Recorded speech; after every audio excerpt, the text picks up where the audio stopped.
மே 31ஆம் தேதி வரைக்கும் தயவு செஞ்சு எங்கேயும் வெளியே போயிடாதீங்க.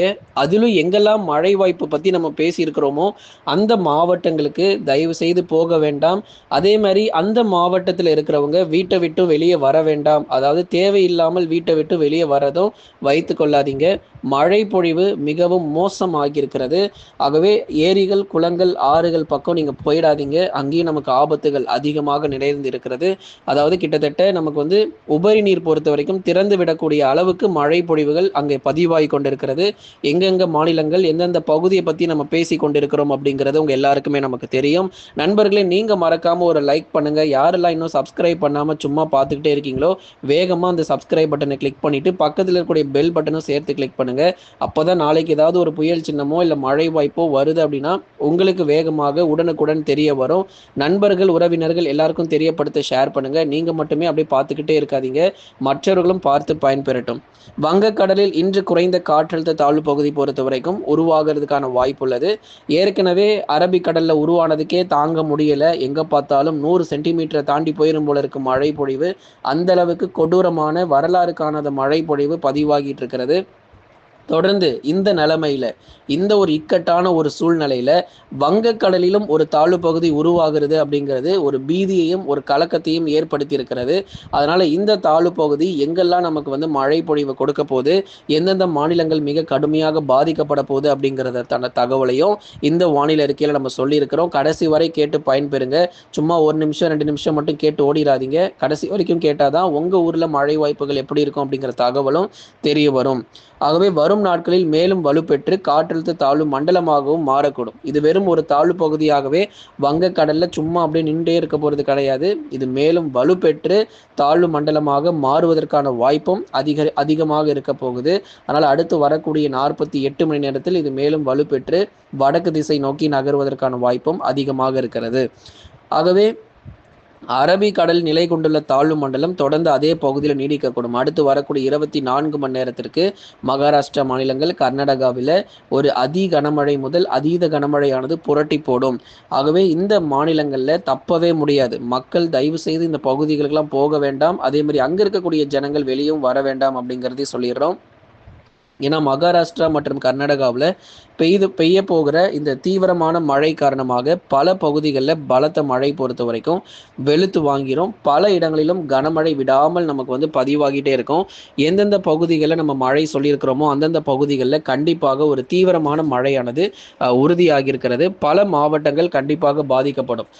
குறிப்பாக நம்ம தமிழ்நாட்டை எடுத்துக்கிட்டோம் அப்படின்னா நீலகிரி, கோயம்புத்தூர் போன்ற பல மாவட்டங்கள், மேற்கு தொடர்ச்சியில் இருக்கக்கூடிய பல பகுதிகள் நிச்சயமாக பாதிக்கப்படக்கூடும். எதனால இந்த அளவுக்கு மழை வந்து வரலாறு காணாத மழை பொழிவு பதிவாகுது அப்படின்னு சொல்லி நிறைய பேர் கேட்டிருந்தீங்க. முக்கியமான காரணம் பருவமழை ஒன்று சீக்கிரமாகவே தொடங்கியது மட்டுமல்லாமல் ஒரு ஆரம்பத்தில் எப்பயுமே நமக்கு ஒரு கனமழையாக தான் ஆரம்பிக்கும்.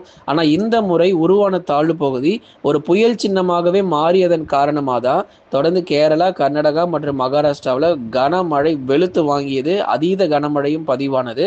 அங்கே மட்டும் நமக்கு மழை இல்லாமல் மேற்கு தொடர்ச்சி போன்ற இடங்களிலும் இந்த மழை பொழிவு தீவிரமானதுனால ஆரம்ப கட்டத்திலேயே இன்னும் ஜூன் மாதம் கூட வரவே இல்லை.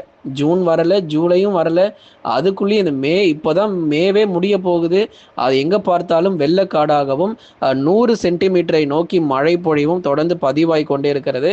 அதனால் இந்த மழை பொழிவு இதே மாதிரி நீடிச்சுது அப்படின்னா கண்டிப்பாக எங்கு பார்த்தாலும் நிலச்சரிவுகள் மற்றும் வெள்ள அபாய எச்சரிக்கை தொடர்ந்து கொடுக்கப்பட்டு கொண்டே இருக்கும்.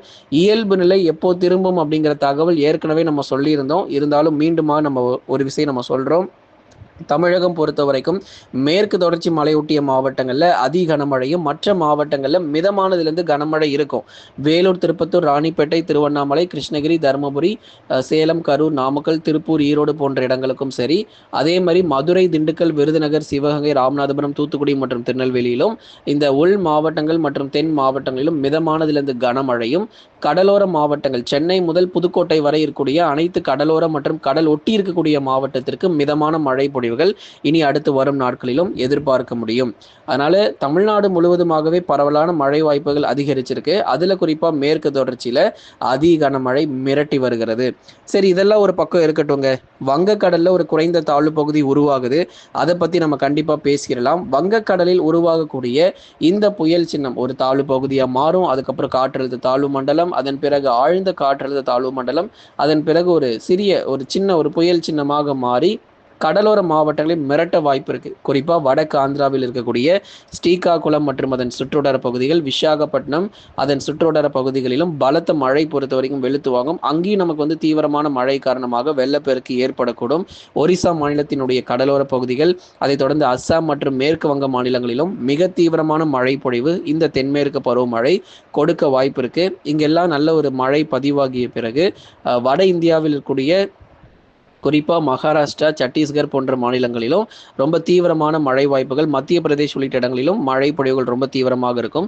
மகாராஷ்டிராவினுடைய மேற்கு பகுதிகளில் இந்த வங்கக்கடலில் உருவான தாழ்வு பகுதி காரணமாக நல்ல ஒரு மழை கிடைக்க வாய்ப்பு இருக்கு. அரபிக்கடலில் உருவானது மகாராஷ்டிராவினுடைய கடலோர பகுதி மட்டும் அதிகமாக பாதிக்கப்படும். மற்றபடி மகாராஷ்டிராவினுடைய மேற்கு பகுதி அதிகமாக பாதிப்பு இருக்காது. ஆனால் கடைசியில் இப்போ வங்கக்கடலிலும் உருவான தாழ்வு பகுதியின் காரணமாக மகாராஷ்டிராவினுடைய மேற்கு பகுதியும் சேர்த்து பாதிக்கப்படும் அப்படிங்கிறதுல எந்த மாற்றமும் இல்லை. தொடர்ந்து நம்ம கடலோர மாவட்டங்கள் முழுவதுமாக நம்ம எச்சரிக்கை கொடுக்கப்பட்டிருக்கிறது. சரி, எப்பொழுது முதல் இயல்பு நிலை திரும்பும் அப்படிங்கிறதையும் நம்ம சொல்லிடுறோம். ஏன்னா நிறைய பேர் ரொம்ப கஷ்டப்பட்டு வராங்க, வெளியே போக முடியல. அது மட்டும் இல்லாமல் எப்போ இந்த மழை எங்களுக்கு ஓய்வு கொடுத்து நல்ல ஒரு வெயில் வந்து மீண்டும் இயல்பு நிலை திரும்பும் கேட்குற அளவுக்கு மழை பொழிவு தொடர்ந்து பதிவாகிட்டே இருக்கு.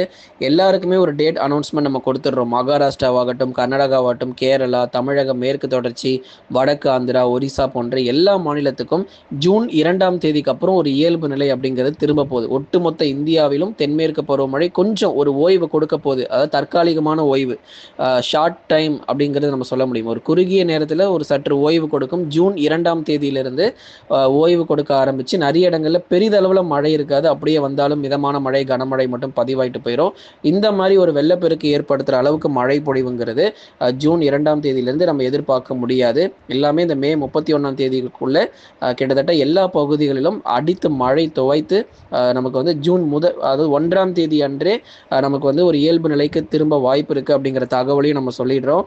அதனால இந்த மழை வாய்ப்பு அப்படிங்கிறது தற்காலிகமாக ஜூன் மாதத்தில் ஓய்வு கொடுத்தாலும் இன்னும் நமக்கு நிறைய நாட்கள் இருக்குது. பருவமழை முடிவடைய ஜூன், ஜூலை, ஆகஸ்ட், செப்டம்பர் 10ஆம் தேதி போல் 10 அல்லது 15 தேதிக்கு மேலே தான் தென்மேற்கு பருவமழை ஓய்வு கொடுத்து அதுக்கப்புறம் வடகிழக்கு பருவமழை இந்த வருஷம் நமக்கு சீக்கிரமாகவே தொடங்க வாய்ப்புள்ளது. அப்போ அக்டோபர் மாதத்தில் தான் வடகிழக்கு பருவமழையே. அது வரைக்கும் இந்த செப்டம்பர் வரைக்கும் தென்மேற்கு பருவமழை இருக்குங்கிறதுனால தயவு செய்து கவனமாகவும் எச்சரிக்கையாக இருக்கணும். ஆரம்பத்திலேயே 100 சென்டிமீட்டர் மழை பொழிவு கிட்டத்தட்ட பதிவாயிருச்சு. இன்னும் அடுத்தடுத்து வரும் நாட்கள் மற்றும் மாதங்களிலும் அதிக அளவு நமக்கு மழை பொழிந்து தள்ளும். நண்பர்களே, நீங்க மறக்காம ஒரு லைக் பண்ணுங்க. யாரெல்லாம் இன்னும் சப்ஸ்கிரைப் பண்ணாம இருக்கீங்களோ கொஞ்சம் சீக்கிரமா அந்த சப்ஸ்கிரைப் பட்டனை கிளிக் பண்ணுங்க. அப்போதான் இனி வரும் நாட்களில் மழை குறித்த தகவல் உங்களுக்கு வெளியாகும். நண்பர்கள், உறவினர்கள் எல்லாருக்கும் தெரியப்படுத்த ஷேர் பண்ணுங்க. அவங்களும் பார்த்து பயன்பெற்றுக் கொள்ளட்டும். ஒவ்வொரு நாளும் காலை நேரங்களில் கொடுக்கக்கூடிய வானிலை அறிக்கையை கேட்டு பயன்பெற்றுக் கொள்ளுங்கள்.